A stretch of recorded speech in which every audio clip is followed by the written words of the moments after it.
Hi, everyone, and welcome to Book Club with Bay. I am Bay, and this is Bay. Say hi, Bay.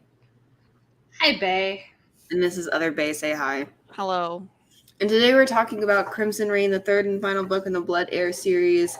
I'll just go ahead and spoiler warning because this is a new book. Normally, a lot of times the books we read are like 10 years old, but spoilers ahead. Not longer.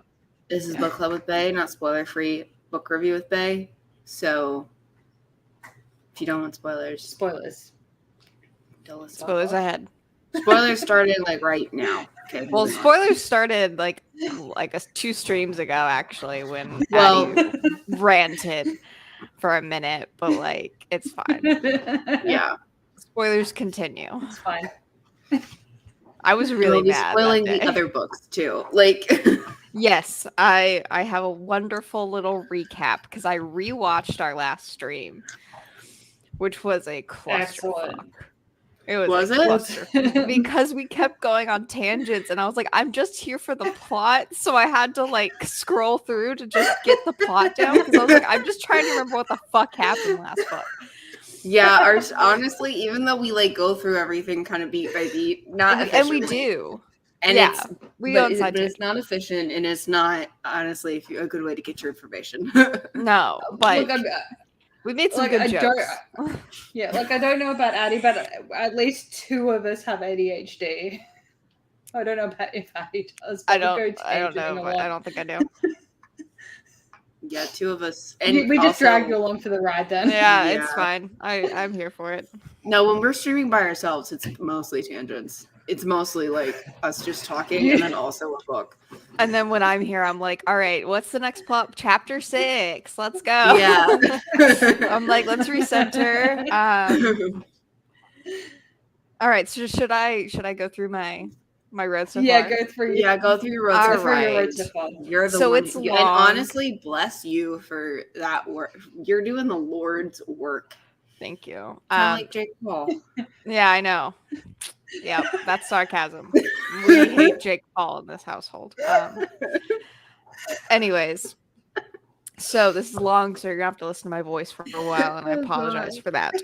So your voice is fine. What are you talking about? I can hear it, and it's like, ugh. Anyways, so we started book 1 with Anna breaking a con man named Ramson out of prison. She's the rightful empress to her country's throne, but her evil aunt has usurped it. And Anna was also accused of killing her father and then her brother, but it's all evil auntie. There's a type of people called Aphanites who have affinities for things, like Anna's affinity is blood. There was a rebel force led by Anna's childhood friend Yuri who wants to free the Aphanites. And we discovered in the first book, evil Auntie Morgana is the empress of the Cerulean Empire, Anna's empire, and she's a flesh Aphanite, pretty similar to blood, but a little bit different in the minutia of it all. We ended book 1 with Anna and Ramson deciding to join the Resistance. Book 2 picks up a month later, and the Resistance does not want them because they want to abolish the Empire and abolish the system of rule. So they're like, no, let's kill Anna instead. So Anna's like, we probably shouldn't join the Resistance then. So there's some shenanigans. We catch up with Lynn, who is an heir Aphanite from the first book, and Ramson hired her to help Anna. Lynn was in prison, though, and breaks out with the help of a Jaeger named Caius, which still bothers me that it's not Kai and it's Caius, but whatever, it's fine. There was like a 20-minute rant about that in the last stream, by the way, when I rewatched it. Yeah, I was like, it's Kai. I was like, it's Kai. And y'all were like, it's Caius. And I was like, stupid. But it's not stupid. Now that I've seen his name written, though, you get it? How's it spelled? Well, because it's K-A-I-S with 2 I's over the I. With what? Like it's the I with 2 dots over the I. With an umlaut? Like in naive, yeah. Yeah. It's a K-A umlaut S. So we ship Lynn and Caius, but nothing ever happens between them. It's fine. Which I am salty as fuck. I'm honestly. I will say it ends with the promise of something. Yeah, but we're not gonna fucking read it. Like, there's no more books. Yeah, because he's thinking of her and she's thinking of him, and he's like, I'm gonna stick around because Lynn's gonna be coming back, and she's like, I'm off to do my ambassador thing, but I'm so glad I got to know Caius. Yeah, it's fine. It's fine. It's fine. and got to spend all the time with Caius. So it feels like there's going to be a thing. This should have happened in the book. Should have happened in the text. Anyways. So I know, but I guess she decided to be realistic, though. Okay, she decided to be realistic. And I'm not here for realism in her fantasy in of books. Athenites. Yeah. Yeah. So here's okay. All right. First rant. Here we go. Here are my feelings. Wrap your shit up. Obviously this person is a very successful author, which I always sometimes I just feel weird like critiquing books. Well, and also the first 2 books were really fucking good. They were really fucking good. Here's my thing though about when authors will be like, oh well, they didn't X, Y, and Z in this book because it wouldn't have been realistic. And it's like, okay, well also like, you know, escaping being shot in the head is not realistic either. Because here's the thing, like in books, you know, people are like, oh, I want it to be realistic. Like, no, you don't. You don't. Like, you do. You want it to feel realistic, but you don't want it to be realistic. There's a big fucking difference. So, like, for just a prime example is writing dialogue. Realistic, quote unquote, dialogue is not a transcript of a conversation you'd actually have. No, because you would never conversations write that down. We actually have include us and likes and like stuff like that. See, yeah. Or they just include meandering. They don't flow well. Yeah, they don't flow well. Like if you're writing them out or whatever. And also, like Bae mentioned before we started the stream, well, you know, people are like, oh, well, they're gonna die, so like it makes sense they wouldn't just like be concerned about fucking. I'm like, it's a book. That the romance has been set up in since book 1, and this book felt like book 2 bullshit. Chapter 1? Yeah, this book felt like book 2 bullshit. Yeah. Yeah, so here's my thing. Like, if you don't want romance in your super serial fantasy book, that's super fine. Yeah. That's totally fine. But don't, like, set it up. It's rude. And then give it to us and then rip it away immediately. Or I guess spend, like, so much time on it. Mm-hmm. Like an example of but this she loves is, him. That's why she left him, because she loves him. I don't care. Who cares? Continue making out with him. I do not. He knows you're gonna die. Who gives a shit? He's still here. She doesn't want him to die, though. That's what I think. That's what the thing was. She didn't want him to die. That doesn't seem to be articulated well. I know, but I think that Amelie is that a name, Amelie? Mm-hmm.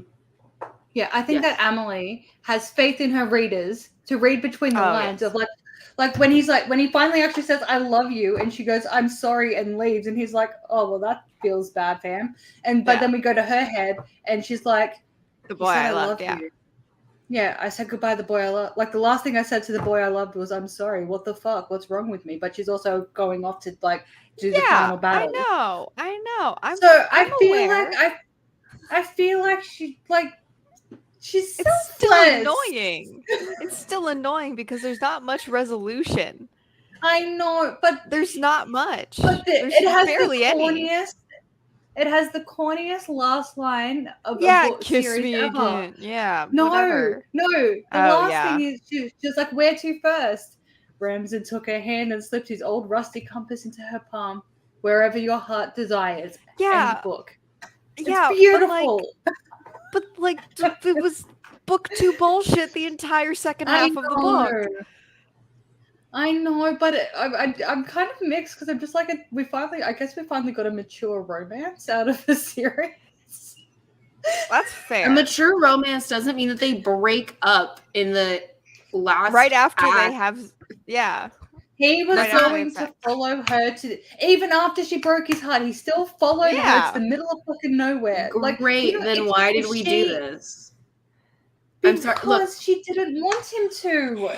I have no patience. I'm sorry. Him to die. I have no patience for book 2 bullshit.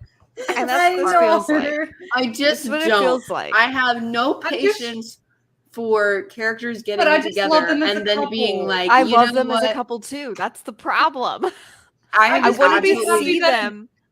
I wanted to see know. them I'm as a just couple. happy that it all turned Sorry. out. I'm just Yeah, happy she that didn't it write turned out. like a whole lot of them actually together. It was Yeah. la la la up by, and then that was, and then like at the end, and it's I like know. we don't get to see them like working together or whatever, like As as a unit. yeah. Here's my thing: if in a book when two characters get together, you just like fucking keep them together, especially the last book. My God. It's a huge pet peeve of mine, okay? And I'm probably, it's probably a huge bias I have, but I can't help it. I cannot stand characters getting together and then immediately being like, oh, but we're not right for each other. Then don't make out in front of me. No, I do too.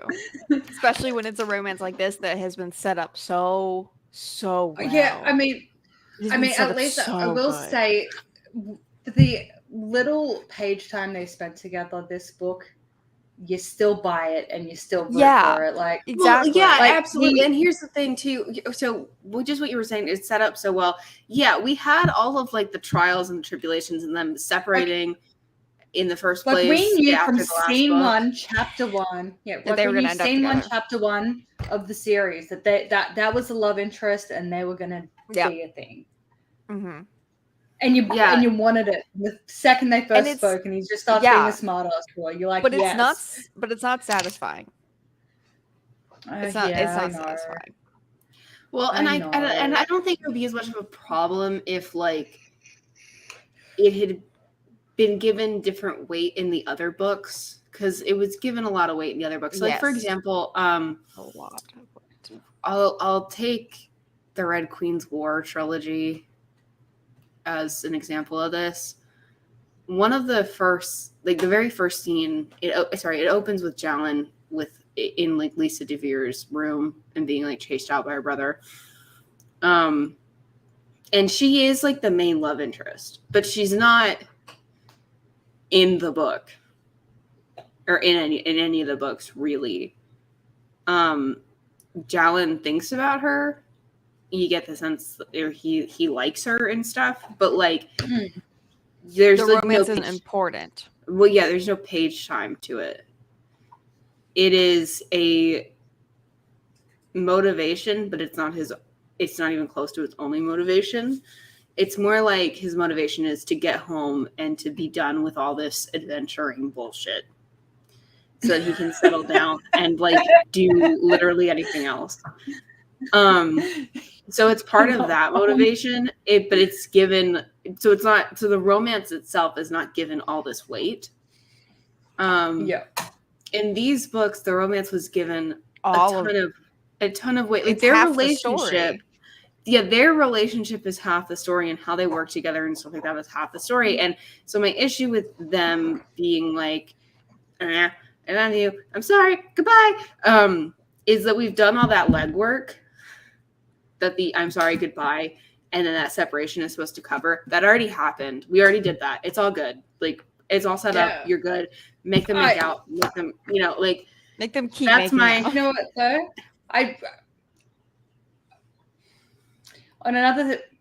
On a quick change of topic, because we could get back to this in a second, but I had this thought and I don't want to lose it. I think things aren't going to go well in the kingdom once this is all done. I don't think it's going to go well. Probably and not, I'll tell you why. No, I'll tell you why. We know what this is based on, right? Like what this culture and everything is based on. Russia. Her name is Anastasia. There's the fall of the monarch, the rebelling against the monarch, etc., etc. So they form a democracy. How has that gone for Russia? Oh, well, this is all will not be well soon. All will not be well soon in the It's in loosely the empire. based on the Russian Revolution. Yeah, it's not going to go well. Okay, and like that's what I'm saying. She's got a new and the provisional. By the way, the provisional government. I'm gonna read it. The provisional government that Russia set up during the Russian Revolution, it goes bye-bye pretty quickly. Yeah. Anyways, continuing. All I'm saying is that continuing Russian history has given her plenty of material for a sequel series, should she ever choose to, and maybe we'll finally get some Lynn and Caius action. Okay, but yeah, no, her next series is going to be a Chinese fantasy series. I'll read it. I don't know how to. Yeah. It's called Song of Silver, Flame Like Night. It's coming out next year. It's the first in a YA something Chinese, like I don't know how to say that word. Fantasy series and a second untitled sequel. Like there will be one. Cool. Yeah. So yeah, cool. So speaking of Caius, sorry. Caius is a Caius. Jaeger. Caius is a Jaeger, which Jaegers are affinity Aphanites who can enhance, borrow, and halt Aphanites' powers. So they're all planning to go to the Begonian Empire, which is where Ramson is originally from, to get their help for Anna to retake the throne in the Cerulean Empire. So we find out that Ramson's dad is actually the Shadow King, and he has an evil half-sister named Sorsha, who is crazy. And the 14-year-old boy that is the real king is acting poisoned so he doesn't get murdered. Along the way, Ramson realizes... I'm not going to lie, I completely forgot about his plot in the last book. It was fun. It was really fun. Yeah, it was a bit, like, now that you've reminded me of that was a fun plot, but I forgot that it happened. Yeah. Along the way, Ramson realizes he's in love with Anna. The Brigonians also have a weapon that can take the affinity from one person and give a second or more one to another person. And Sorsha is the result of this weapon, and she's the only success. Morgana wants it. There are two of them in existence, but Sorsha has them both, I think, right now.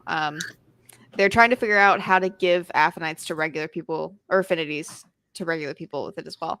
Ramson, through book 1, had an enemy who was his boss and put him in jail, who's also working with Morgana, named Curlin. Alaric Curlin. Curlin is allied with Sorsha, who turns out to hate her father too. She kills her father. Fight ensues. She runs away. They find out Curlin is there on property, head towards him, but Anna and Ramson make out on the way. It's very cute. They know the Cerulean Navy is on the way to the country, which is an island, and they need to ring the war bells to get the Brigonian Navy, aka Best Navy, to fend them off. Curlin, Sorsha, Ramson, Lynn, and Caius. Ramson kills Curlin. The navies fight, and Bregan wins. Sorsha stole Anna's blood affinity, so Anna is now powerless. Anna still wants to be empress, and she makes an alliance with Bregan. They will send 1,000 foot soldiers to aid her. After the alliance is formed, Ramson tells her that he's leaving with the Navy to hunt down the rest of Curlin's men. Anna is sad, but she is like, send word that she's fine, okay. Send word to my empire that I will be returning. And the epilogue is Yuri's troop of rebels vowing to kill her on sight. And that is the first 2 books. Because his mummy's dead. Yes. So real quick, just to go back to some of the stuff we said, because it's been a while. And also, like, you know, we've been pretty ranty right this second. First of all, the first 2 books are so good. They're so good. And the only issue I have with them is that they were classed as YA, because I think that aging up the characters a little bit and just letting it be adult would have been They're already better. all adults. Well, I don't think they even need to be. I don't think they even need to be aged up. I think they could have just been adult, because you can have like an 8-year-old protagonist in an adult book. Yeah, that's fair. Either way, I think had it just been allowed to be adult, there are some like YA-isms that are in the first 2 books, not many, but a couple that could have been eliminated had it just been targeted towards adults. The writing is of that quality. Not that like YA writing's low quality. If it's good YA writing, it's that it's different in tone and in structure. It's more simplistic as well. Like the younger the target audience, the more simplistic the writing. Right. So, and it already reads like adult. Yeah, this is not written like a YA novel. We say sometimes the way we say that might sound like a pejorative, but really it's not. To be a successful like Look, I love YA. Target like Right. Oh my god, I can't talk. Okay, successfully writing something targeted towards teens is not necessarily easy because it's a very different writing style from how one would write an adult book. And honestly, some YA authors completely miss that mark, where they'll have like weird mixes of the two, and the style is just off. And in this case, the style is very much consistently adult, but with a couple YA-isms that I think could have been ironed out. Like one fine. or two. Yeah. It was fine. But I think had the publishers just let this be adult. an adult book, it would have been better. I mean, I'm sure they were concerned about sales. That's why. Yeah. Because let's be honest as well, it also deals with some pretty complex themes. Yeah, the content and the writing style read more as adult, but Addie's right. YA fantasy sells better than adult fantasy, typically. So that's probably unless it's like a very specific brand of adult fantasy, like Game of Thrones, Lord of the Rings. Yeah. The like it has to be like hardcore. Adult novels that sell the absolute best are romance novels, because people who read romance novels go through like 65 in a year. And you read them just super fast. And it's you not can get through like 10 romance novels in a day if that's all. If you really, I've read like 2 romance novels in a day, like no problem. Like listening to them. Ain't deep. It's not hard. It's not deep. Yeah. It's great brain off food. It's honestly, it's like watching Love Island, and I that's why I enjoy them, is because I'm like, I want to read something, I want to listen to something, but I don't want to be invested. Yeah, and so you read a romance novel. Yeah, so you read romance novels. Exactly. It's great. They're great for that. And I do want to say as well, it doesn't, like, regardless of any criticisms we may have of this series, I just need to go back to one of the things that we just couldn't believe with the first book, especially. That was her first book. Yes. Like these 3 books are her first 3 books, and I will say she writes like this is her 25th book. Yeah, not her first. No, 100%. So regardless of any critiques we have, she is obviously an incredibly talented author. We greatly enjoyed the first 2 books. I enjoyed a lot of elements of this book. I enjoyed the first half of this one. Yeah, same. And so I can't wait to see what she does next. I really enjoy her stuff. And again, she's obviously incredibly talented. Because another disagreement in a plot choice. Yeah, just disagreement and because I will also say, despite all the passionate things they've said, I can see how people would find this realistic, would find this actually satisfying and stuff like that. Like, I can see it. It's not my thing, but I can see it, and I'm don't happy think with that's the result. Yeah, I don't think that's an invalid opinion. Again, it's not what I would prefer, but I'm one reader out of thousands. And I will say, like, that is also a big difference, like, thing that shows that this doesn't, like, that's not the big difference, like, with the YA issue. Like, either she would have, like, been like, no, I hate you, I never liked you, blah, blah, blah, whereas it was just like, she was just like, this is nice. Oh, shit, we're all gonna die. I can't do this. This was a mistake. It was a lovely night. Cheerio. And he was like, excuse you, and, you know, like, right. Even not though she like doesn't Aiden, like, where Aiden is like, I'm leaving for your safety, and also I hate you. Yeah. Yeah. Like, so she doesn't like go into like this big dramatic speech, and he's not having a dramatic speech back, and there's no I hate you or this was wrong, etc. She was just like, well, this was an error in judgment, fairly well, and he's like, okay, like, yeah. I feel like even though she wasn't explaining, it was handled in a more mature way. It was. Than YA would have handled. Yes. No, for sure. Yeah, and so another thing that we commented really heavily last time was that, you know, these books have a lot of serious plot points. They deal with a lot of stuff, and they deal with it well, because you know, they deal with Anna having to be partially responsible, just the fact her existence having to be partially responsible for a lot of people dying, her watching it her being like, I want to go help, but that actually not being productive in the long run. Yeah, so she makes and they smart deal decisions. with these issues. Yeah, they deal with and now in the some of those decisions in this human book trafficking, less smart, but either way, they deal with those issues that Anna can't touch right now in a way that makes sense, because I think we said this, like, if it were Alex, she would have just run in head first for no reason, despite it was being most other decision. YA protagonists. Yeah, they would have just been like, they would have been like, well, I have to be sanctimonious, so I have to go do it. And she was like, yeah, you're right. I could save them. I could save 10 people, or I could save thousands. Yeah, and she picks the thousands. Yeah, which is like a hard thing that somebody in charge of a country would actually have to do. And so that felt realistic as well. And so all these things are really well done. So again, we're gonna be grumpy, but it doesn't negate any of the other good work. Yes. Yeah. And when there's the whole "I love you, I'm sorry" scene, and she's doing that because she's leaving. She's like off to go and find another adventure. Monica. I like how, I guess, for want of a better term, underwhelming her thought process was in that. Like, you know, for example, again, if it was Alex and she was sneaking out to go and do the right thing, you know, there'd be like a chapter and a half of her thinking about how great she is at making this big sacrifice of going to go do the right thing, you know?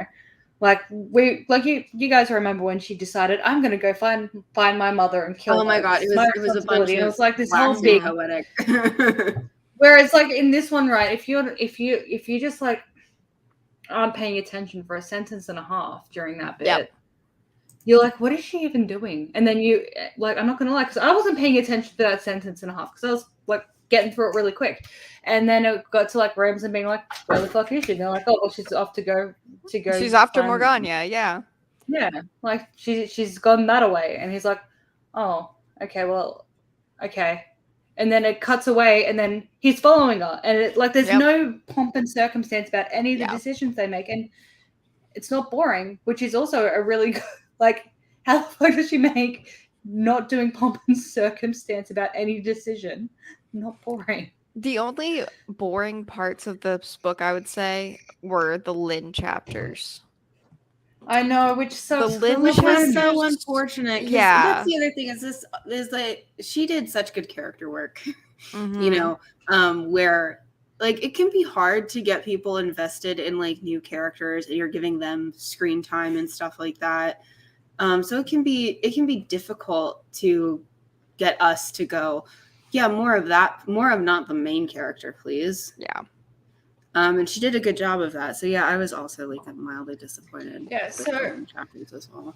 I don't know if it was clear in previous books, but in this one, it feels like Chimera, wherever the hell Lynn's from. I feel like that's China. Like they've got like temples and stuff. Yeah. And I feel like Burgoyne or whatever is England.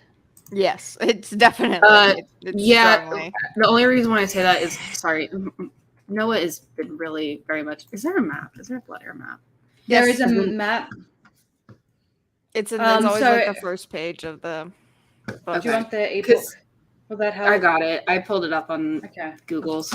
Like they're not laid out in the same locations as the real life country counterparts, etc. Yeah, but I feel like those are the inspirations for each country. Yeah. Let me share this because I don't know if we shared this. We did. Okay. Well, I'm going to share it again because I forget. I forget it's doing that. That's not it. No. Where is it? I just love the two-tailed mermaid in the middle of the map. Yeah. Right. Okay. So here's the. You got a color one. Yeah. Yeah. So here's a color map. So this is the Cerulean Empire. That's this, and yeah, I agree that this is probably Britain because usually like Bretonia and stuff like Warhammer. Noah's been obsessed with Warhammer lately. Yeah. Bretonia is like a thing. And also like the whole navy. Like the strongest navy. All that. Yeah. But like it just it just felt like Chimera was heavily East Asian influenced, and the fact that they were a big thing, I'm just figuring China but East Asia of some sort. Mm-hmm. But and I do appreciate how well she manages to create a fantasy culture based like on a real culture. Like she's done a pretty good job of having it. Interesting. She what? She still has a day job. Why does she? Oh, I mean, like what does she do? She's something with finances. Because I was looking her up because I was wondering if she has a history degree. Because it can be hard to like weave things together like this based on real cultures. Yeah. Like if you don't know much about them. Yeah, I know that the trafficking and slave class is based on Asian. Yes, it's based trafficking on and slave her. class.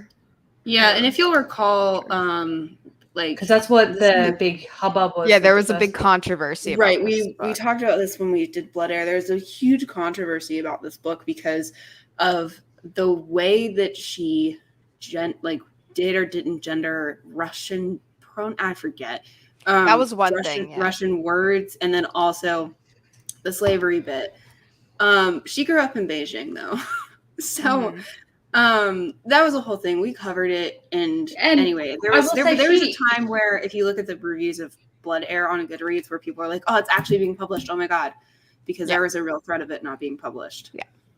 Yeah, and I will say, like, she did her the statement that got released about it was very very well done because it was considered very insensitive in terms of American history, but she managed to find a way of saying like it's got nothing to do with you, calm down. Yeah, because that's what the hoopla was it's about. Got nothing to do with you, calm down. She managed to do it to handle it quite delicately in the sense of she's just like there's other forms of slavery that's still going on other today. Peoples have been yeah. She's like, this is based on my experience. This is what I've witnessed my whole life. Yeah.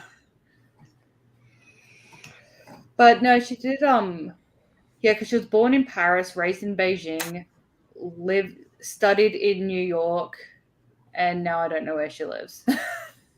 So I'm just like, she's lived all over the world, bless her. But, very worldly. I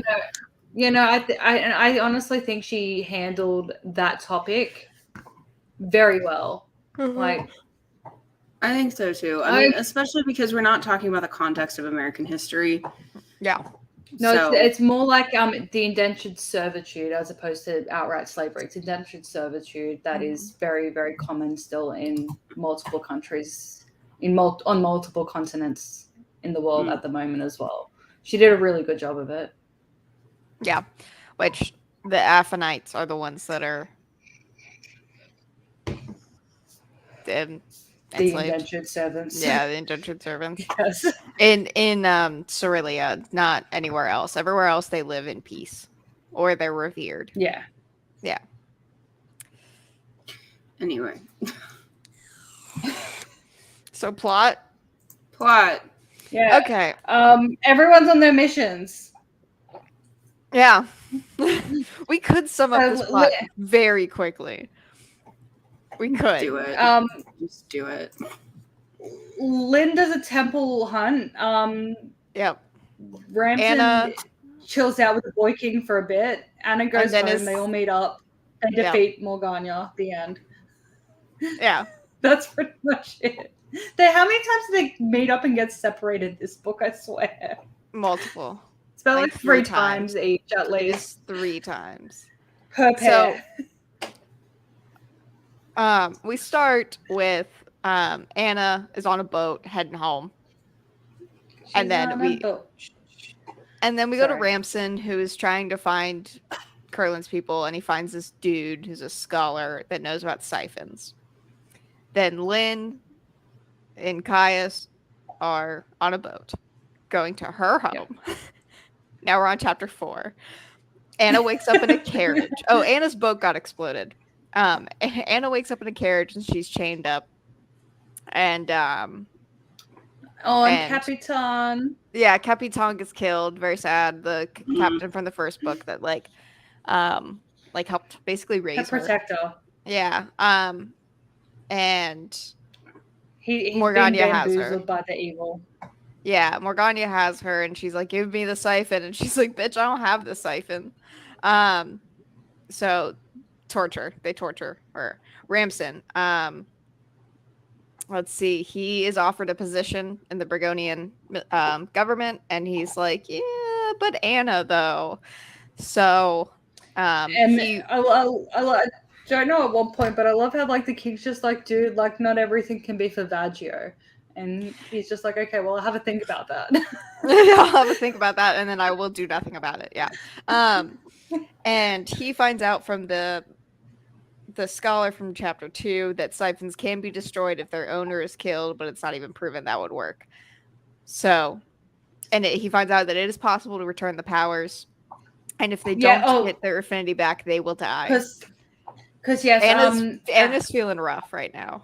Yeah, because Anna's got siphoned last book, and she's getting rougher and rougher. So it's effectively like all the pressure on the siphon. There's 2 reasons why everyone like good guys are hell bent on fighting siphons. 1, stop. Well, I guess 3. 1, get them out of Crazy Sister's hands. 2, stop Morgana from getting them, and 3, find a way to destroy at least the one that has Anna's powers. So she doesn't. Because they die eventually, and I think they worked out she's got 3 moons of life. Yes, and it's been a few weeks at this point. Yeah. By the time she finds out the time limit, it's been 1 moon. Yeah. So back to Lynn and Caius, they find out that there's Cerulean troops in Chimeria. Anna's being tortured. Sad. Shamira is also down in here. Caius's mother. I do still forever stand Shamira. Love her. Yes. Shamira is like, hey, Sorcia will get here in 17 days. And then the castle is under attack by Yuri's people. She gets rescued by Yuri's group. Yes. He tries to kill her, and his sister... His sister is like, you fucking dumbass, don't kill her. Like, she was your best friend. Your best friend. Yeah, like, stop. And so he's like, fine, we'll take her with us. And then I just wrote down that Ramson's really cute in his mental dialogue, and he's adorable. He's going to Cerulia. He's taking the scholar with him, and he's like, I'll find a way to keep you alive because the scholar is being poisoned and he's going to die soon. So he's going to find a way. He is a person. He is a, what's the fucking handshake thing called?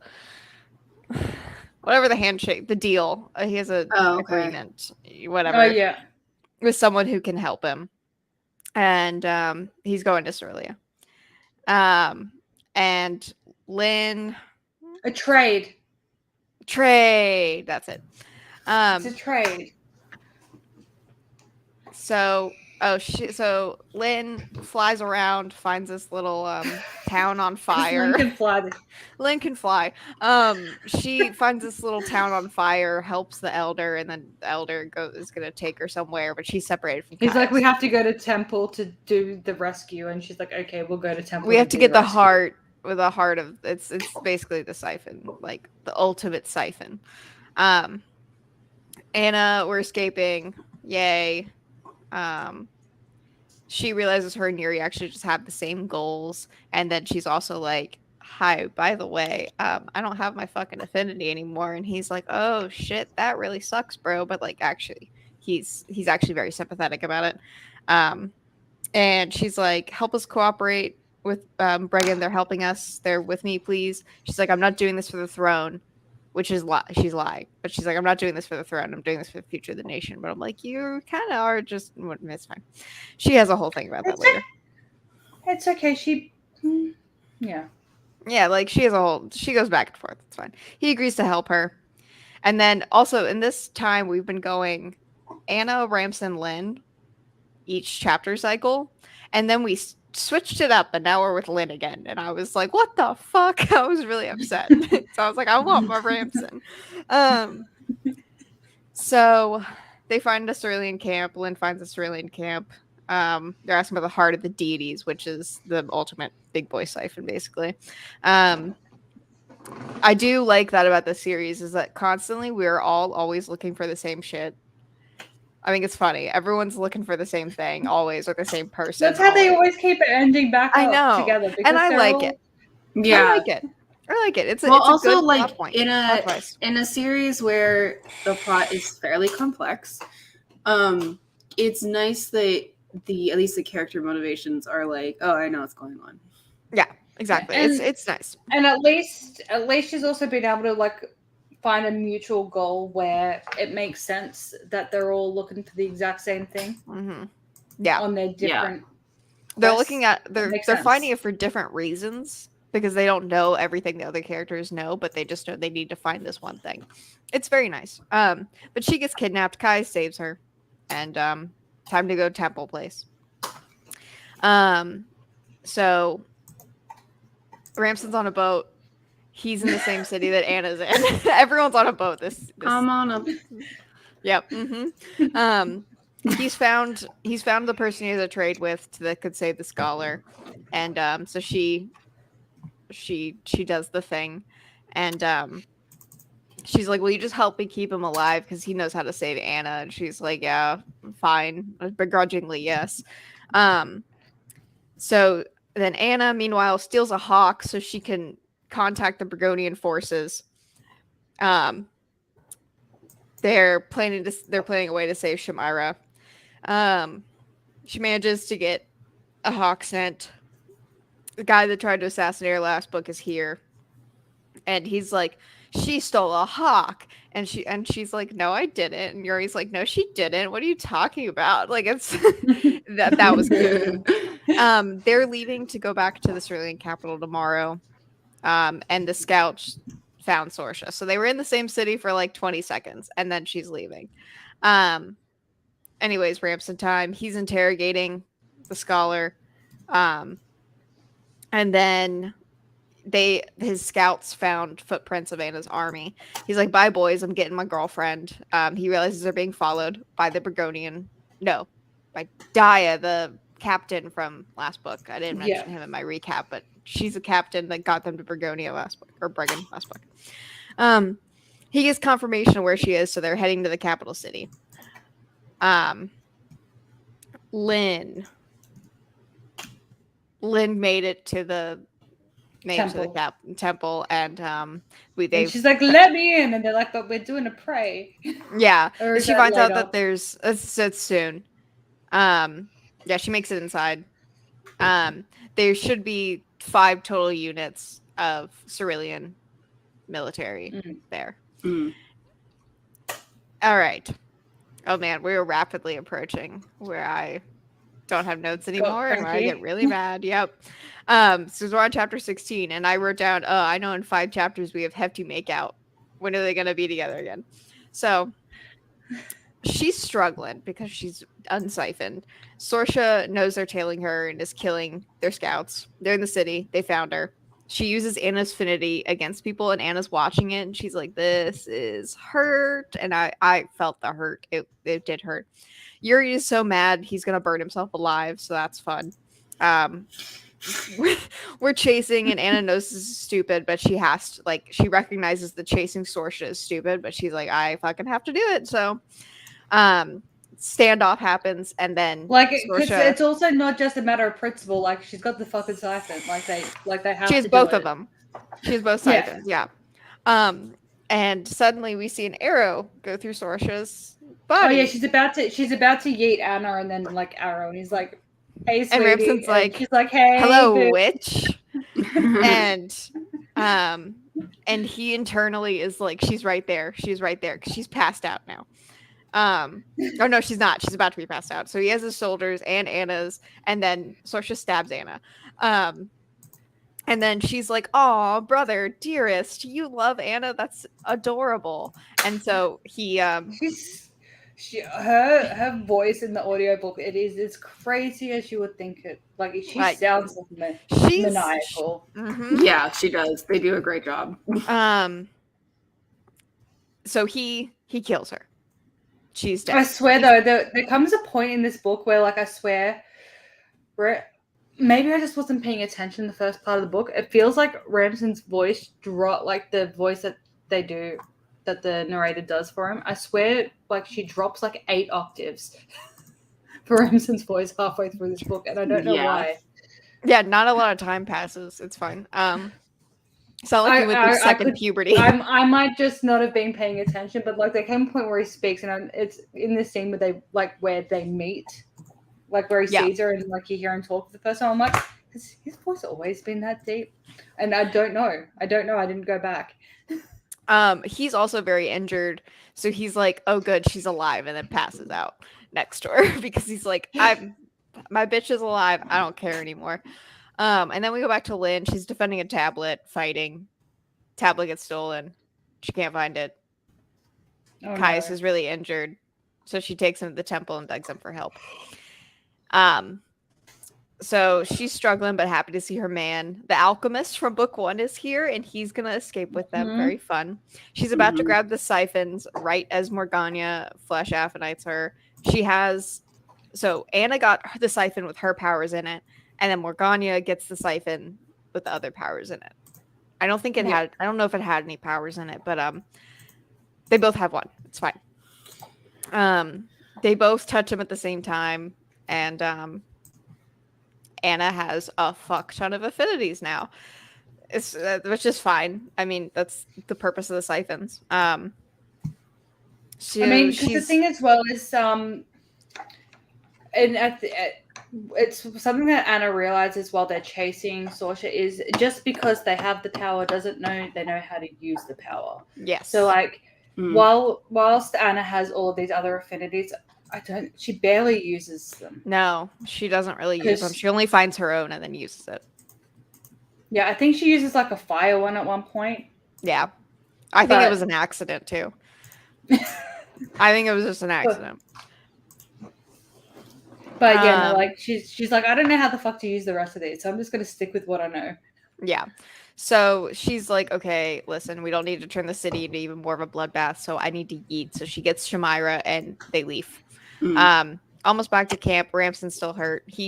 This is adorable. He's in a different cart, right? Like traveling there. And he sees her in another one and he gets up super injured and like crawls over there basically. And they're like, fuck's sake, just put him in the same cart as Anna if he's going to be a numpty. And so they do. And it's adorable. Fucking adorable. One thing I do like is Ramson doesn't really get nuded when they become a thing. And that's one thing. That's because they don't become a thing. It's just because they don't. They're still kind of a thing, and like he's very clearly like, you know. Yeah, he's clearly like, I love you, and she's like, go away.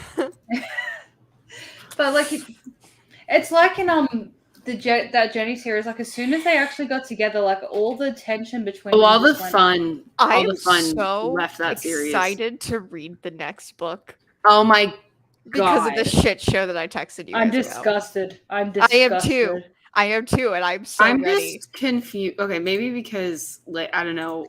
The context is gonna make. Yeah. Well, from what I've read, it's literally just Castiel's been kidnapped, so let's take the next best option. Is what it seems like. Oh my from God. All the reviews. I cannot. I'm interested. I'm very interested. Anyways, this is how interested I am. Yeah, I know. Honestly, I'm here for the shit show. I want to read the shit show. I'm just so disappointed with how that series has gone. The first book was like not just first a good Jenny book, really good, and then the second one was still pretty good. Their relationship sucked. But as soon as they got together and banged the first time, their relationship sucked. Nope. The second one had book two bullshit though. Well, yeah, because they weren't together.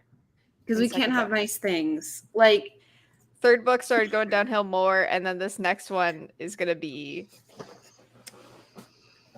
All right, so real quick though, some genuine writing advice from Book Club of Bay.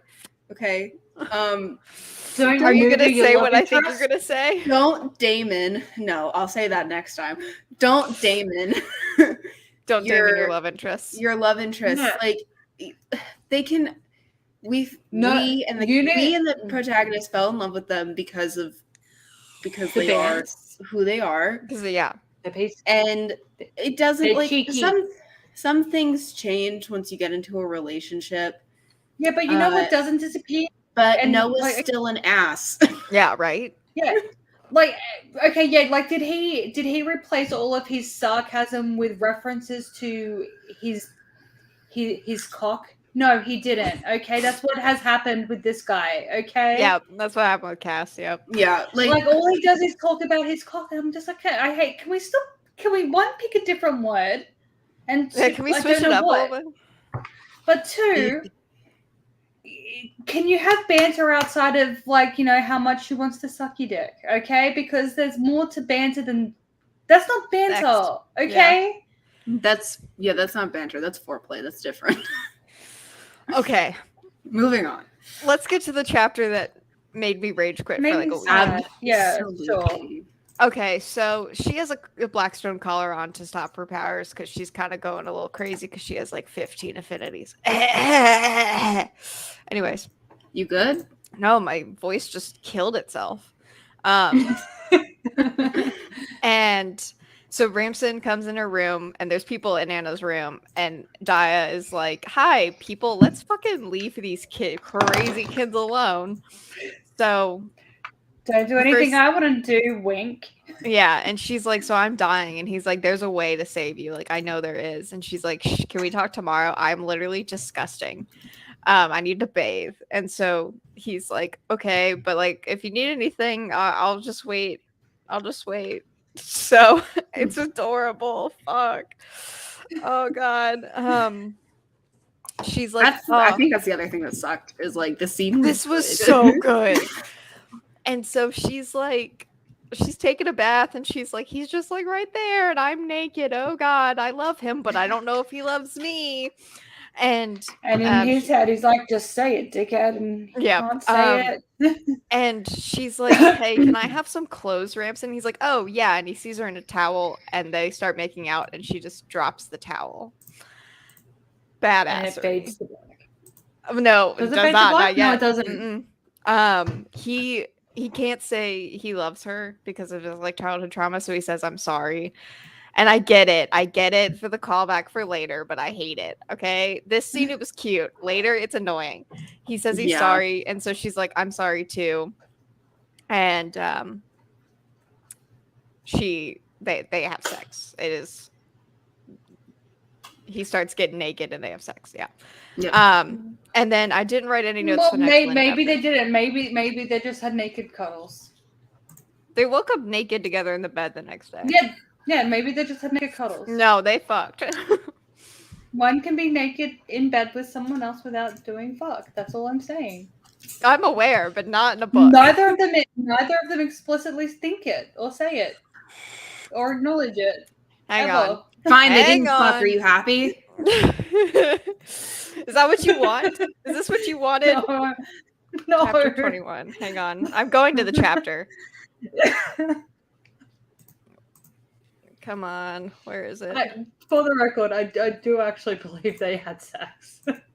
He carried her to the bed. Gently, he lowered her. Yes.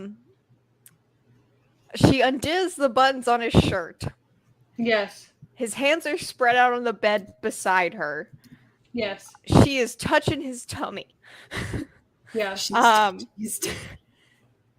He paused, catching her hand as it latched onto the leather of his belt. You know what hasn't happened yet? I'm getting there. Afterward, she only remembered the tender way his lips brushed kisses against her, the hiss of his leather belt as it slipped over the edge of the bed, and the warmth of his touch. Yeah, they made out naked. That's it. No, they have sex. They have sex. Okay, God. But they wake up the next morning. And hey Pat, how's it going? Look, in fairness, Patty, it's not a fantasy. Here's the thing: they had sex. That's never for acknowledged sex. in the book. As somebody who's written Fade to Black sex scenes. But it is acknowledged. But it is acknowledged after the fact, and it's never actually acknowledged after the fact by either of them, even in their own thoughts. It doesn't matter. I don't know that I ever have Rosalie explicitly think I just had sex. Yeah. Or like earlier Blackwood's books, we don't ever have Claire explicitly be like, yeah, so Vlad and I just fucked. It's generally acknowledged. Well, I mean, it's sort of, but not like... For example, let's go Covenant, for example. You know, it was... Well, that's because it's illegal. Or Vampire Academy, like we fade to black when Rose and Dimka do fuck, but like they know that they did fuck, and we are told they did. Because it's also illegal. They had sex, okay? It's happening. No. Let me have my fantasy. Covenant, it's not illegal. She's of age. No, not when they have sex. Yeah. Oh, I'm not saying that. I'm not even saying that. I'm saying in the book it's illegal. Yeah, also that. No matter what, it's illegal. No, so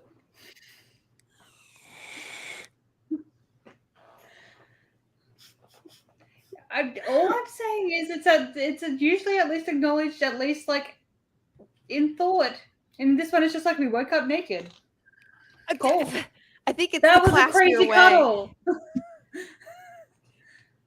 Yes, they did. I love that. Thank you, Pat. I think that's probably the worst description I've ever That is the best. I'm here for it. It's amazing. I love it. All Better right. than some romance novels I read. Let's get to my anger. All right, ready? Are you ready for my anger? Yeah, I'm ready for your anger. Let's go. All right. So yes, it's the next morning, and he's like, "Penny for your thoughts," essentially, and she's like, "I don't think I want to be queen or empress. I don't think I want to be empress. I don't think that this monarchy or empire is enough anymore for the people." And he finally tells her about Jonah, who is his like friend that died before the books happened, and and then she just says, "I can't do this. Last night was a mistake. I don't want the cure. I'm okay with dying in 2 months." And he's like, "But there's a way." And she's like, "No, get out." And he's like, "You're breaking my fucking heart." And so she's like, "Get out." And I'm about to cry. I'm pissed. I'm not about to cry. I'm fucking pissed. You sound like you're tearing up. And she never tells him she loves him. These are my notes. Ready? She never tells him. They never really get back together. They do, but it's not ever discussed. It's just suddenly together. Well, there was a 4 weeks later there, so like it's been months. But show it. Show it. Show them getting back together. Don't 4 weeks later my ass and expect me to fucking. They have to talk about the fact that she was such a bitch there. But she wasn't. She just wanted to protect him. Oh my god, babe. Do you see why I do this? Stop hurting her. This is Bay on Bay violence. This is Bay on Bay. Anyways, so that's where my notes end. Look, so someone else is gonna have to take over. Now she doesn't need caffeine to get through the day. She's got all the rage I've instilled in her. Oh yeah. That's good. I have to do woodworking with the rage today. of Sons. I'm gonna just bang some more. No, I'm not gonna finish that sentence. We got to. I have to hammer some wood together, okay? I was gonna bang some wood. All right, there. Are you happy now? I said it. Anyways, someone else is gonna have to take over. Look, it's gonna be a lot less organized at this point, okay? Because I can't remember what she actually decides to do, but she decides to go do a thing, and then they invade a castle. Lynn rocks up at some point. Can't remember when. Morgana yeets. Half the people die. It's like Yuri dies at some point.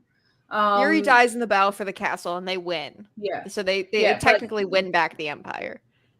Yeah, but Morgana has still yeeted, and they're just like all chilling out, and they're like, "What to do now?" And she's like, "Well, I know what I got to do because I know where she's gone." Yeah. And she's like, "Hey, Girl Squad, do you want to come mission with me?" And Girl Squad are like, "Yeah, let's go mission." And then Ramson's like, "Hey, Boo, I loved you," and she's like, "I'm sorry," and then she leaves. And I will say, in her internal monologue, when she's like thinking back on that conversation, she's like, it's just like, I broke the boy. She's just like stupid. Yes. And she's like, she's like, the last thing I said to him was, "I'm sorry." That's fair. At least she has remorse for her bullshit. I'm very happy. But and then later on, he's just like walking around looking for her because he's a lost puppy, and he's like, "Where is she?" And he's like, "Oh, her and Girl Squad left." It's like, "Why?" And so he's like, "Well, my turn. I leave now."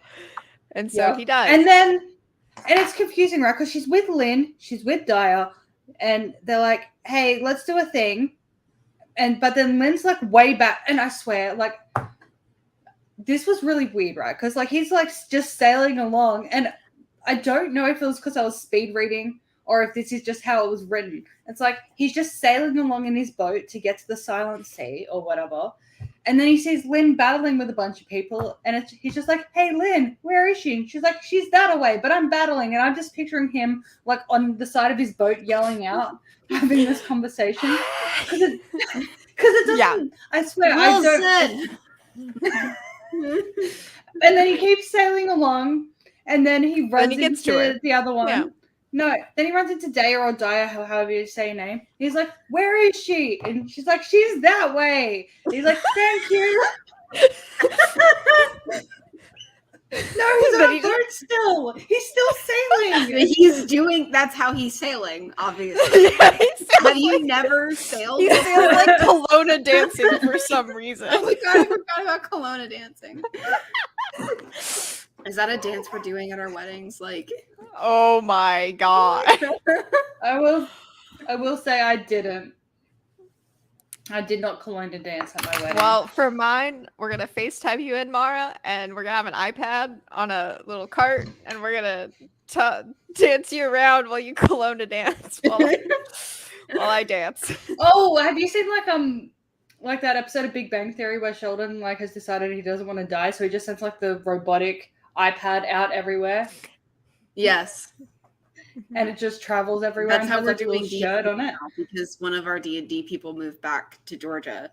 So and now I'm just the only one who's not moving back to Georgia. So we're iPadding her in. Well, I'm sure one of you guys knows a nerd who can make me a little iPad like thing, and it needs to have little robotic arms that just does this. That just do the Kelowna dance. Yes. Yeah. And you got to put a nice dress on it. Well, it is formal. It is formal. So the dress code is formal. So you better make sure your iPad is wearing a formal gown. Someone over there has to make sure my iPad. Okay, is wearing I'll take one of my old bridesmaids dresses and put that on the iPad. Yes. Goodness, so fun. Anyway, yeah. So, like I swear, I don't know if he actually does he actually get off the boat? Because I swear it doesn't. No, he's just on the boat when he sees Anna. He's carrying the boat with him, and he's like, "Hey, Anna, I have a boat." No, like when he's having these conversations with the other two. Like, I swear, I don't recall him getting on the boat. It doesn't matter. He never. But in my head, because he is on the boat for the rest of the book. It's because I swear, I am like hardcore speed reading at this point, so I probably just missed him getting. But also, I'm just like, you're in a rush, you're busy, and you keep like having to dock your boat, get in the rowboat, row over, and so I'm just imagining him just yelling like, "Hey, Lynn, where is she?" And Lynn's like, "That way." And then same with the other one, and she's like, "That way." It's like a montage. Yeah. Whereas I like it. It's like a Rocky montage. Yes, in the meantime, Anna and Morgana are like, she's like, "Mamika, I will join you," because she's lying, of course. And they destroy the siphons, right? No. No. She gets her power back. She gets the thing. Yeah, no, she just gets her power back. Yeah, because Morgana gets the thing that she wanted to get, and Morgana accidentally did a whoopsie and broke the siphon or something, or she intentionally broke the siphon, not realizing that would return Anna's power to her properly. Yes, and now she will not die soon. Yeah, and Morgana is convinced also, she's like, now I am a deity, now I am a god, now I am immortal, and it's just like, no, now it just means you can take all the powers, but that doesn't mean you can't die, bitch, and then she kills her, because she's like, that's the blood thing. And then like, well, that's done. Ramson comes in and is like, hi, and then it's 4 weeks later. I think she's passed out. I think she passes out because like her power That's no excuse. Right. Well, she's unconscious, and he's like, should have woken my up. Baby. No, he's like, my baby. And then 4 weeks later, and Lynn is ambassadoring back to her country. And I think she's planning on coming back though. And she's like, I'm so glad I got to went on this journey and got to meet Caius. And meanwhile, back. Caius and Anna are talking, and she's like, "Are you sure you don't want to go back to your country?" And he's like, "No, I like being here." And we also have the reunion between Caius and Shamira, his mother, which is very sweet. Right. It's very sweet. Yes, that's also around. That might have been right before stuff, but it's fine. It happens at some point, but it was cute. It was cute. And the palace is now an Aphonite school for learning how to Aphonite. They're going to be a democracy or something. And Anna's going to travel around with Ramson on his boat that's now permanently attached to his body. I think their plan is to track down the rest of the trafficking ring and take it down, and take it down. They're just no more trafficking. And part of me wants to say something sarcastic about that, but I'm also look, I can't fault the quest. Yeah. That's a fine quest to be on. That's fine. Yeah. And they're together. Oh yeah. And yeah, it's very clear that they're together because Ramson let his arms make out fall against the small of her back as she leaned into him. Blah blah blah. He kissed her, etc. etc. And then they do a make out, and he's like, "We shall go wherever your heart desires." And book and series. But it's still annoying because they didn't have a conversation.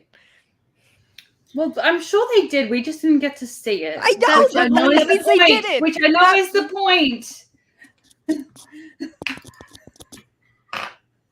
Angrily playing with my hoodie strap. There's not even a reference to the conversation. No, there's not. They're just. It's I don't think we ever even get to see her say that she loves him. No, we don't. Yeah, we don't. Yeah, we did a conversation. She never says I love you back. Okay, thank you very much. Wham bam, thank you, ma'am. That's why I say it's not It's not as satisfying. It feels cheap at the end, and it's annoying because they're so fucking cute. I like that. I like how one of the things I do like is it's one of the things where the snarky, sarcastic nickname that he has for her at the beginning will become the term of endearment. Yeah. Yeah. That's one thing that. And I feel like I could be misremembering. Maybe I'm not, but I feel like that's something that didn't happen in the Jenny series, where I can't remember what he called her when she was the maiden or whatever, but he had a nickname for her.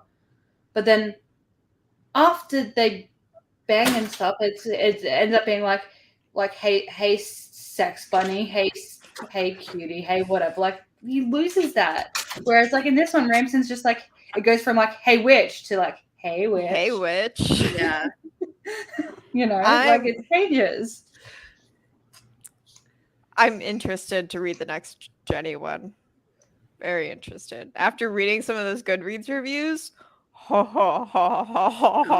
interested, but not in a good way. No, yeah. I'm interested to see the chaos.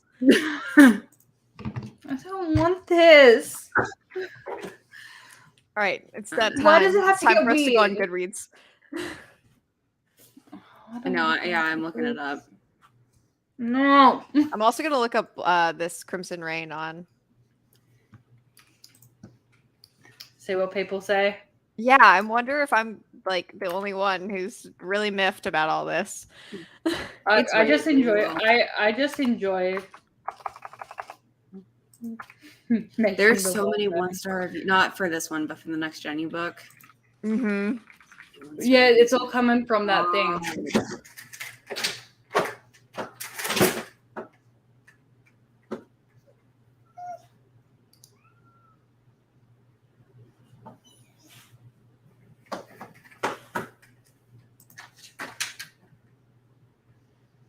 I found an entertaining review.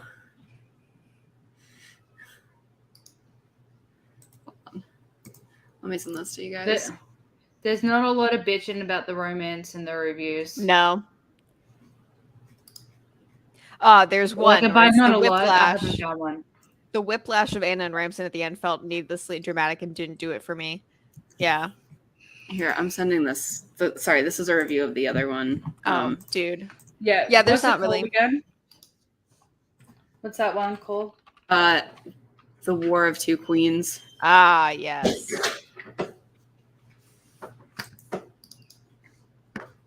Okay, I'm opening it up. Oh man. The reviews. Oh, far out.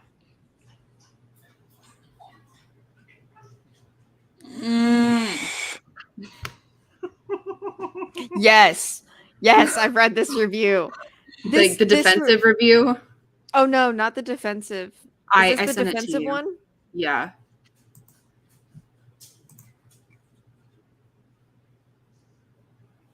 There was one formatted like this that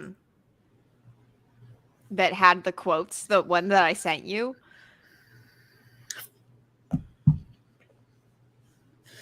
Sorry, you're just watching us read. Yep, it's fine.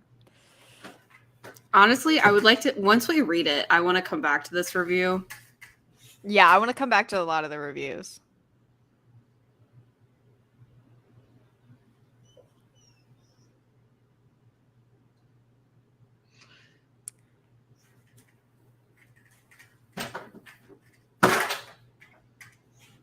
Ah! What? I'm just going to copy and paste this one sentence. I'm horrified, by the way. It's in the side chat.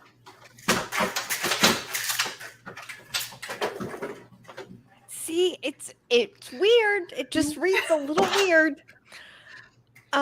If viewers want to find out what the controversy is with this book, come back in 2 weeks we will be. Try that one. Try that one. I know. It's a surprise. Also, if you rewatch our last stream, you'll hear us talk about something that we're like, I don't know if this is gonna happen. Okay, we're just gonna say it. So in the last, there's a we're talking about the what freaking book is I don't this? know what the books are called. What's it called? Blood and Ash. The Blood and Ash series. The last book, or the 2 books ago, there was a hint that there might be a threesome, and then Jenny was like, something called The Joining. And we were like, it includes all 3 of them having to have sex together. Okay, you need to explain this because my dog's about to explode. I'll be right back. Okay, so The Joining is essentially this thing where like fully. Wait, we gotta give a little bit of thing prior. Okay, so like there is like there's like so like there's soulmates as well. Castile is a vampire and Kieran is a werewolf. And Kieran is bonded to Castile, and he is his protector. Now that Castile and what's her name again? Poppy. Yeah. Now that they're married, now. Yeah, they're heart mates and they're married. Yes, so they're married. And for Kieran to be bonded to Poppy, they have to threesome. Yes. And the last book they were like, no, haha, like it's a thing that we could do, but we're not going to do it. Is actually weird. Yeah, and bonding is actually like important in terms of protection. Yes, and it's kind of like in House of Night, and then when you consorts and stuff like that in House of Night and warriors. Yeah, I'm pretty sure though that it also actually, like, even when Kieran's not there, the fact that he's bonded to them offers them protection in terms of, I can't remember how it works exactly. Yeah. I'm gonna have to reread the series before we. It's just gonna be sad to reread this series, knowing what's It's gonna coming. be sad. It's gonna be sad going to the first book. Yeah, You're gonna enjoy it, but and the rest of the books have tainted it. So essentially, what has happened at the end of the last book, Castile was like he got voluntarily kidnapped, and so he's gone for 60% of this book apparently. And during that time, Poppy's having some capital T thoughts about Kieran, and then the joining does happen, and there's some really like. But obviously he's back. wishy-washy But obviously lines Castile is back when the joining that happens, though. But there's also let me find the quote that I sent you guys. Where she's like, in her internal dialogue, she's like, I loved them, both of them. So it's surprise throuple. Which is fine. But don't surprise me. But don't surprise me with this. I don't.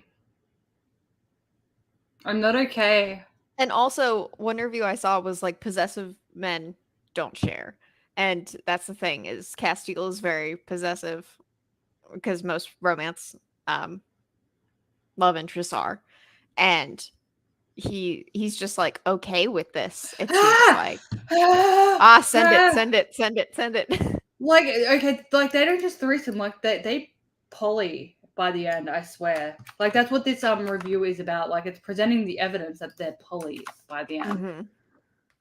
Oh, the format is crappy on that. Okay, let me send that actually in text. No. There we go. It's broken up nicer. In yes. This review goes over like foreshadowing though. I don't know if you guys talked about that. No, we haven't. We're talking about how like this review makes the argument that it's not just a one-off threesome, like they end up in a polythrouple by the end. And this is the last piece of evidence this person lists, is this conversation I just texted you both.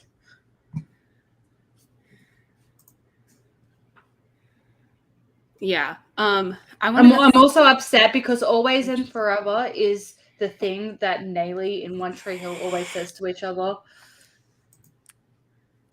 And have either of you guys ever watched One Tree Hill? No, I have not. Okay, so Nayli, they are a couple. In One Tree Hill, Nathan and Nayli, and they get married in their junior year of high school. Because he gets emancipated and her parents give her permission, and they get married, and then like they have a baby, like, and she goes into labor at graduation, and then he becomes like a famous basketball player and stuff, and she's like a famous singer and all this stuff, except kind of, but not really. And then, but yeah, that's the thing that they always say to each other. And then when there's the school shooting that happens in the school and everything, like they know that it's them because she's like, always, and he's like, and forever. And then they open the door. Like that's their thing. So you've told me to watch One Tree Hill before. Yeah, if you ever want, especially like the first few seasons, if you ever want like that hardcore like naughty's angst. Oh my god, Peyton in season 1 and season 2 especially, like it's amazing.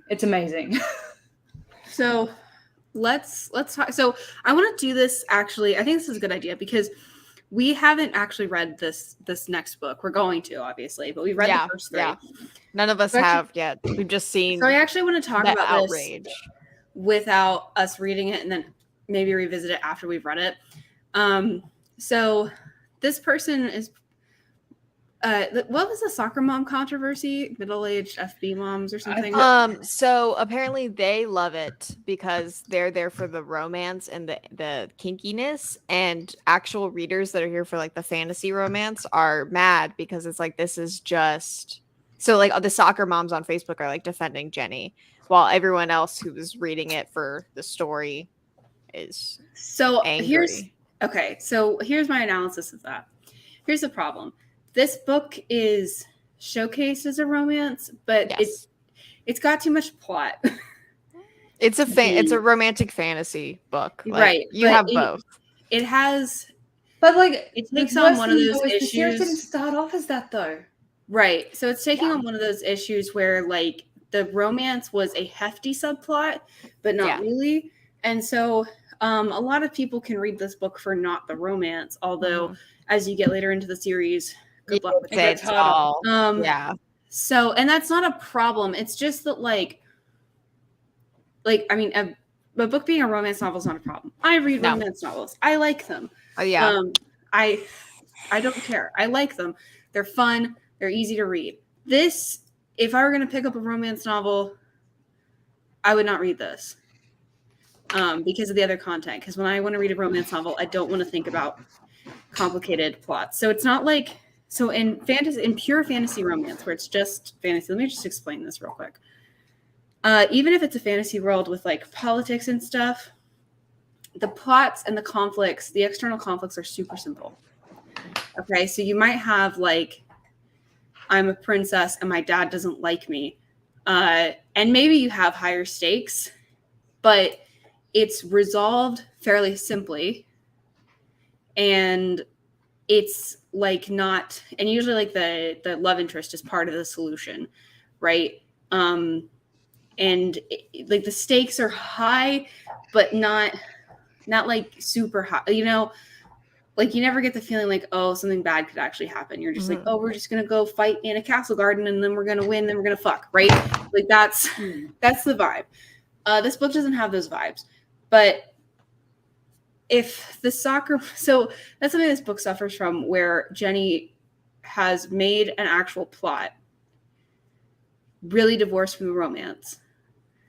But also the romance is really heavy. And so that's like your first mistake. Pick one. Not that you can't have a hefty subplot with boinking and stuff, but like, well, like Blackwoods is a good needs example to take for us. Precedent, yeah. Where like we have our big plot, and there's a lot of couples in Blackwoods. That is zero secret. There are a lot of couples, and a lot of on-screen couples. Yes. Yeah.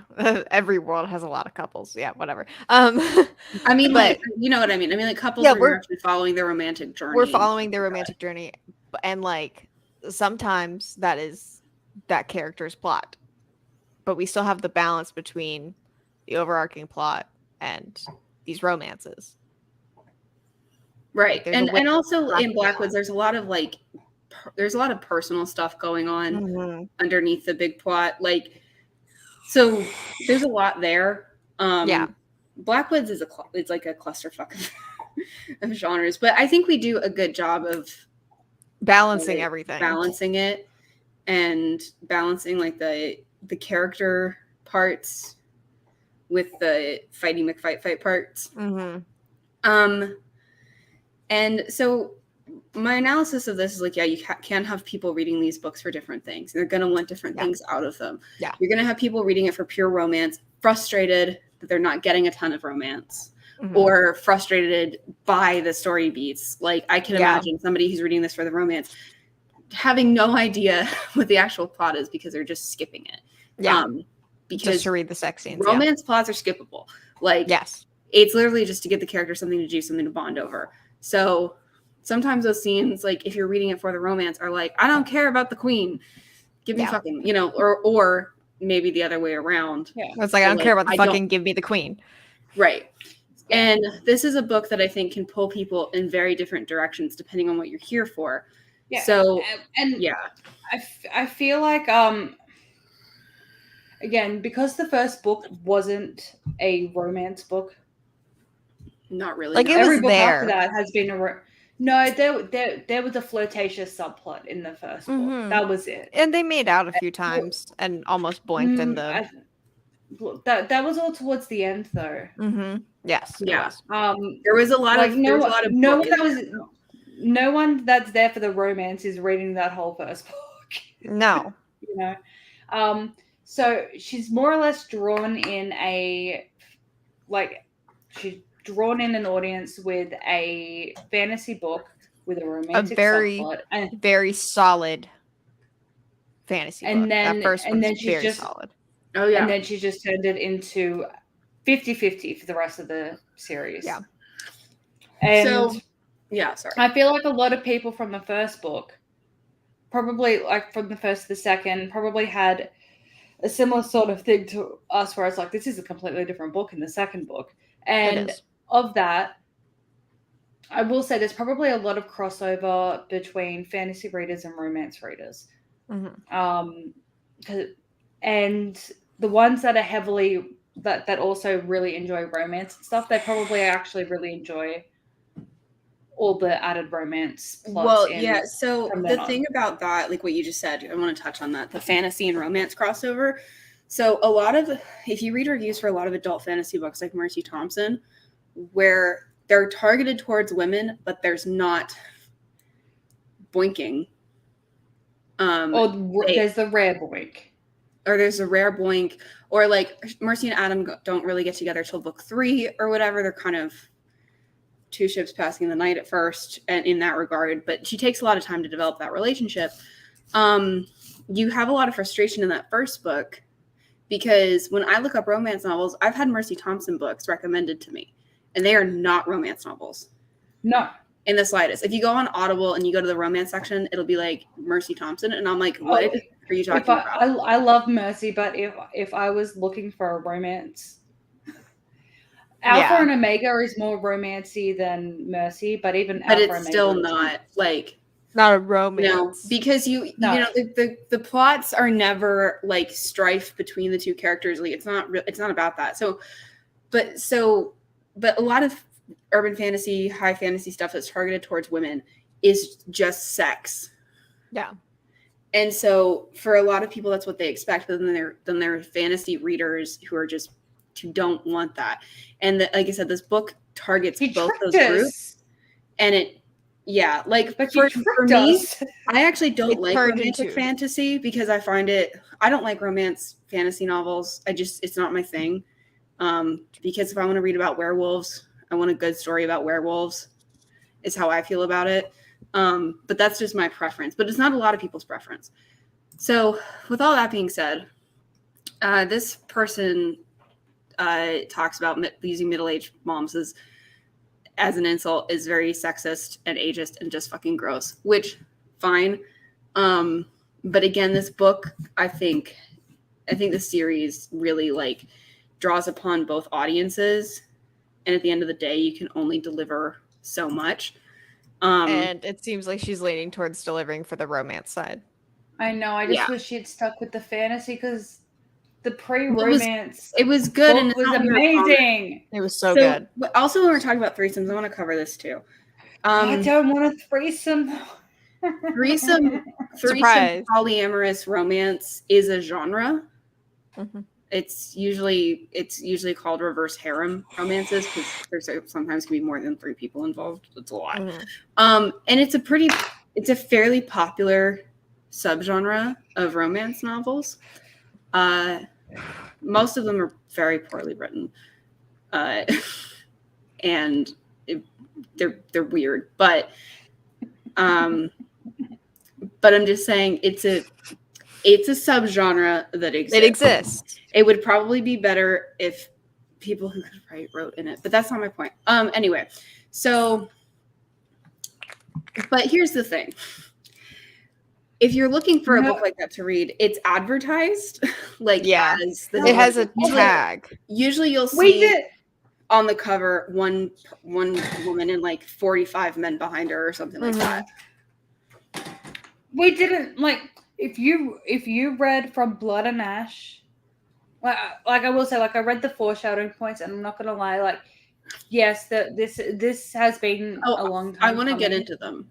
Before we do that though, we did not sign up for this for Blood and Ash. From Blood and Ash was a great book. It was a great book, and now we have this.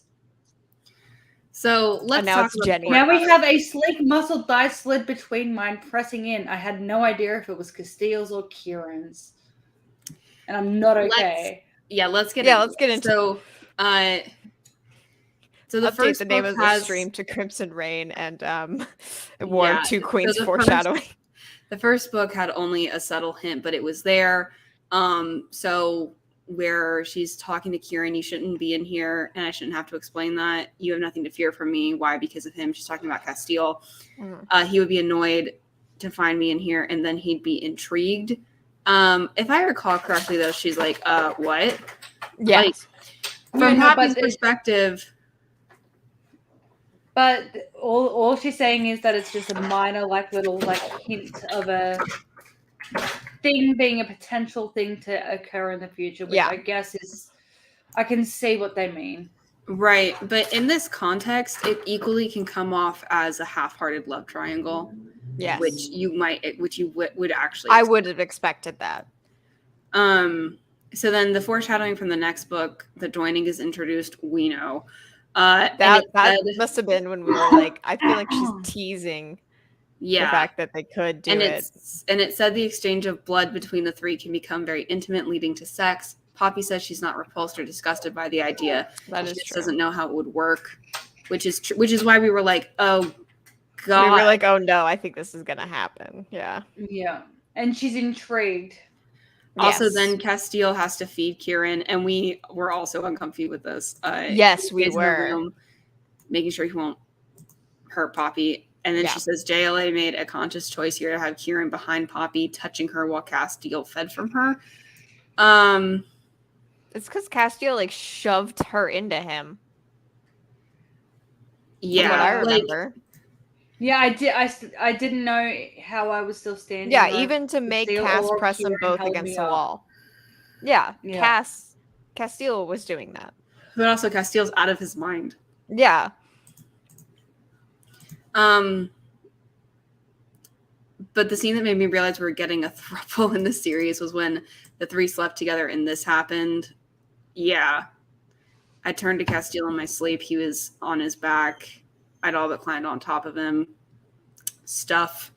Oh, that first stuff I sent you was in previous books. So yeah. Yeah, no, this has been a long time coming. But this reads more as Kieran and Castile. It should be a love triangle between Poppy and Kieran, not Castile and Kieran. That's how it's reading from rereading these snippets. So if we're talking about setting up a polyamorous relationship. No, it's not gonna. Yeah, I guess that it's a fully open poly between the three of them. It's the setup. I won't deny the setup is there because we talked about it. We talked about the Yeah.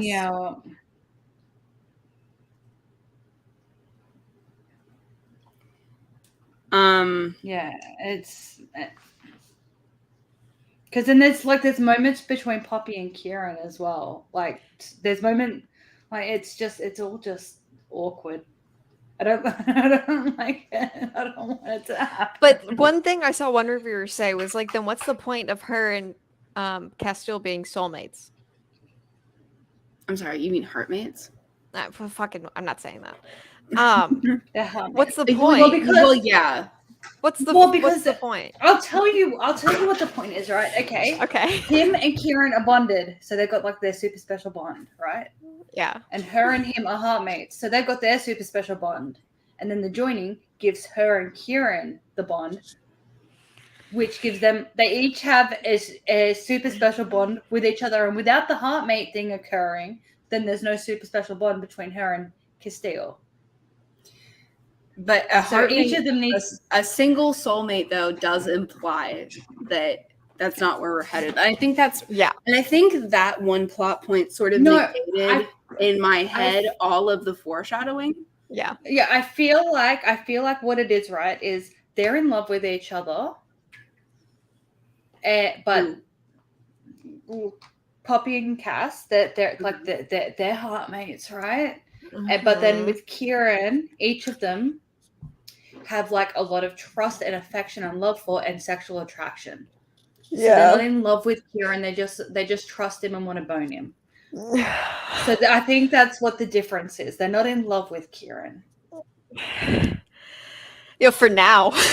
They just have a threesome with him. With lots of foreshadowing that's kind of uncomfortable. I forgot that this was even a thing until I read your text, and I hate you. I mean, I also appreciate it because, like, it reminded me, so I'm not, like, just walking into this going, Well, like, so I saw a tweet. How this all started was I saw a tweet saying, like, listen, I don't agree with what Jenny did in this book, but, like, don't attack her or dox her. And I was like, oh, God, what People happened? are doxing her over this? Yes. Dude. That's again, extreme. I'm going to go to Jenny's Twitter and see what's happening. You can disagree with you can disagree with a plot point. You can completely disagree. Don't bring it to the author. No. Do what we do. Rant on YouTube for a few hours. And again, never send an author one of our... No. Even if it's a nice one. Just in case they say something mean about them. Could you imagine if the cast saw our stream? Yeah. I mean, one of them knows I exist, so... So, like, the thing is that, again, this sort of relationship is not like uncommon in romance. And I will admit that it was foreshadowed, but also, again, like I said, I guess in my head, the foreshadowing was negated simply because they're like soulmates. Yeah. Mm-hmm. And typically the mechanic of soulmates does not... It's 1v1. Does not leave, unless explicitly stated otherwise, does not leave room for other people. Yeah, sorry, I'm just on Twitter. I just she's tweeted nothing, right? But I just searched her handle just to see. And I just saw this. I kept hearing about some ambiguous controversy regarding the new J.L. Armentrout book, and I was nervous. Then I realized what the controversy was, and now I have the book on order instead of waiting for a library copy. I always wanted it, but now I want it more. What's her handle? JL Armentrout, it sounds like. Yeah, it's at JL Armentrout.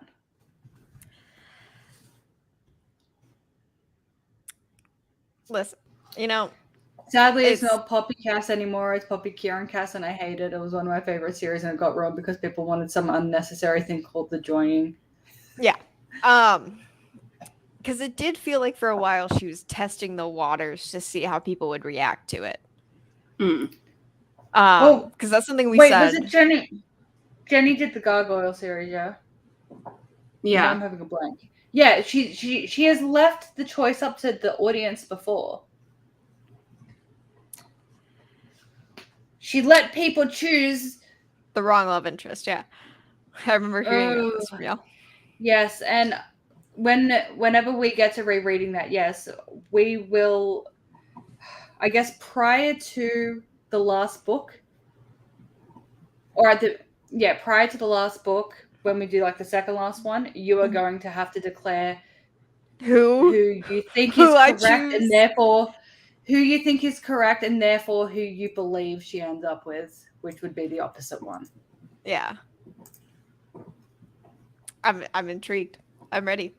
I will say as well, though, like, she does have some really weird dedicated fans as well.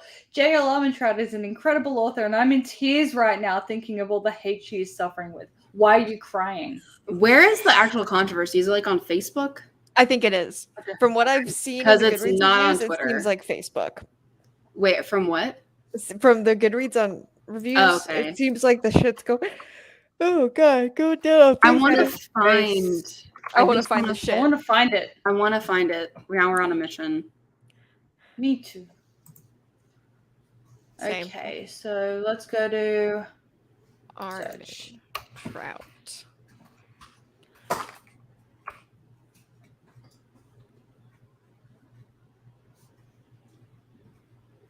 Okay.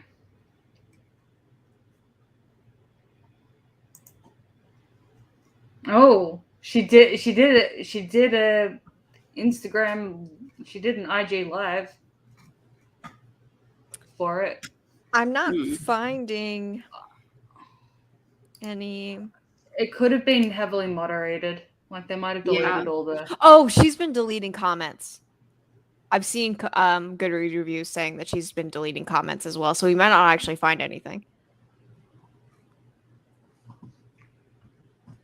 I mean, she has every right to delete comments on her own personal page. Like, yeah. That's not like, it means we can't see anything, but that's not like an issue for me personally. Yeah.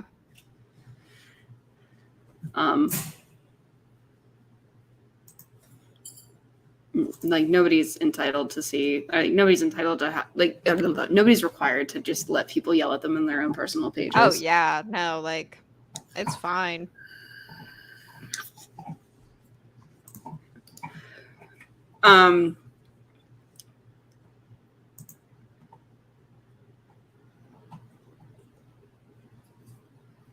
Yeah, I'm just seeing if there's anything else that I can. This is the 65th book she's published. She gets them out, I swear. Whew. Like when you look at the like let me bring up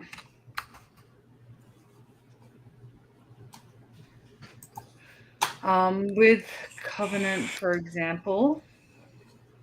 Oh, can you load, please? Thank you. Okay, so Demon and Half-Blood were 2011. Pure, Deity, Elixir were 2012. Sorry, so the first two were 2011.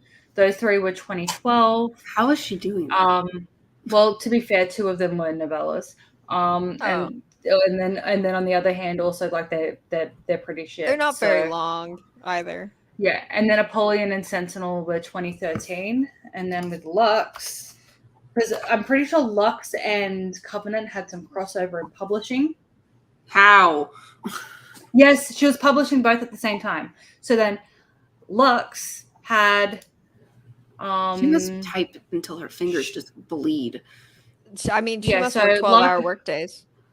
Yeah, so Lux had Obsidian, published in 2011, and then Shadows, which is that's right. That's how we did it. We did Obsidian and then Shadows when we read it.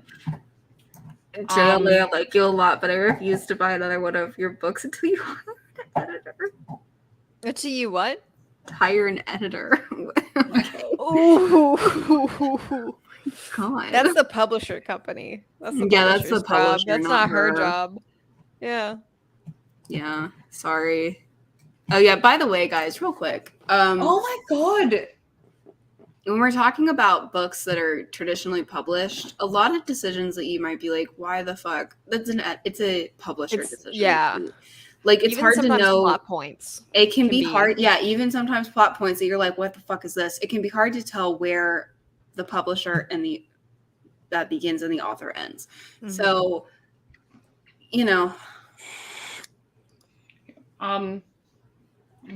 Okay, so yeah, she released the first Lux book in 2011, the same year as Half-Blood and Demon and Half-Blood. Mm-hmm. And then she released Onyx and Opal in 2012, and Shadows, which is the that's prequel novella. That's so much. 6, because there was Shadows, Shadows, Onyx, and Opal. So there was 4 books and 2 novellas, and that's just I cannot imagine. I will say as well, I think it might be in the next, not in the novella, but in the next Covenant book. I think there's a quick, subtle shout out to Lux in that one, and then in one of the Lux books, I'm not going to say what it is because I don't want to be a spoiler, but then in Lux, there's a shout out to Covenant where she reads. Yeah, I was going to say, isn't she reading the books? Because in Lux, the protagonist is obsessed with books. She loves reading, and she reviews books online on her blog, and she writes like a review of one of the Covenant of, I think, Apollyon. What the fuck? She writes like a quick review of either Apollyon or Sentinel. Are we on the second to last book in that series now? In Covenant? No, we've got Elixir. Mm-hmm. Wait, I know we have a novella. Let me go back. Give me 2 seconds. I think we have a novella and 2 full lengths left. Yeah, we've got Elixir, Apollyon, and then Sentinel. Beautiful. We're nearing it. Yep. So we need to work out when we want to do Elixir, because we shall do that. Because that's Elixir is the novella. Yes, it's not very long. Yeah, we could do that. We could do that during this week, probably. Yeah, it's around the same. It's around the same length. I'll be there. So and we can be in separate rooms now. Yeah, we can. Oh, bless. Not to be away from you, but like to like we don't have it makes the mic. We don't have to like shout across the room to one another for the mic to pick us up. Yeah. Okay. Not to be away from you, but it would be great to be away from you.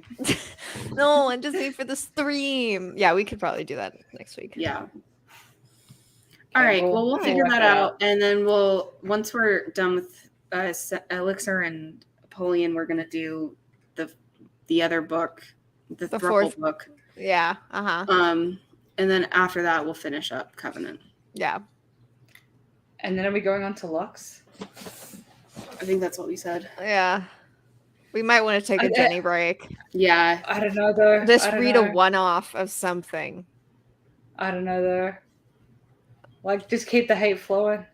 It's true. We'll figure it out. Yeah, we'll see how we feel after the monstrosity of this next what is the next book called again? War of Two Queens. Yes. We'll see. All the books are so hard to tell apart. Like, I cannot tell them apart. Covers are the same. They are the same. I don't know. All right. Well, that's that. All right. Well, that's that. So, most of the stream was not about Crimson Rain, but that's okay. It's book club of Bay. Yeah, a good bit was, and then we talked about future book clubs. So we will. With that, we will talk to you guys next time. Bye, guys.